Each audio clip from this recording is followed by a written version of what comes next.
आज फॅमिली सोबत गेलेलो थेऊरला चिंतामणी गणपती बाप्पाचं दर्शन घ्यायला. राम राम मंडळी, जय शिवराय. मी साई पांचाळ, स्वागत आहे तुमचं आपल्या मिनी व्लॉग मध्ये. आज घरच्यांनी ठरवलं होतं थेऊरला जायचं बाप्पाचं दर्शन घ्यायला. मग काय निघालो सगळे. जाताना अचानक भयानक पाऊस चालू झाला, त्यामुळे सगळे पटापट रेनकोट घालण्याची गडबडीत होते. पण पावसाने गोलीगत धोका दिला. सगळ्यांनी रेनकोट घातलं की बंदच झाला.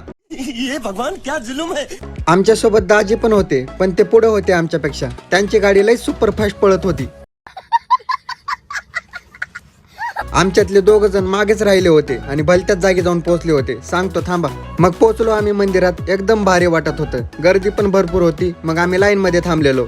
तेवढ्यात पालखी पण आली आणि आरती पण चालू झाली. आरतीचा पण लाभ भेटला. मग दर्शन पण घेतलं. एकदम भारी वाटलं. इथं आम्ही 4घच होतो. आता त्या दोघांचा विषय सांगतो. पार दर्शन झाल्यावर आलेले हे दोघं. पचका होईल म्हणून बघा व्हिडिओ मधूनच पळाली. आमची बहिणाबाई आणि बंधुराज हे दोघे जाऊन पोहोचले होते रामदाराला आणि तिथं जाऊन कॉल करतात की आम्ही आलो इथं, तुम्ही कुठे आहे.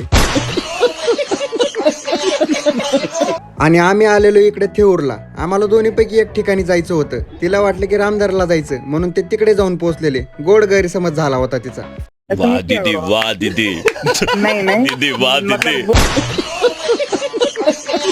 मग बाहेर विठ्ठलाचं पण मंदिर होतं. आई बोलली दर्शन घेऊ विठुरायाचं पण. मग दर्शन वगैरे घेतलं आणि निघालो सगळे घराकडे.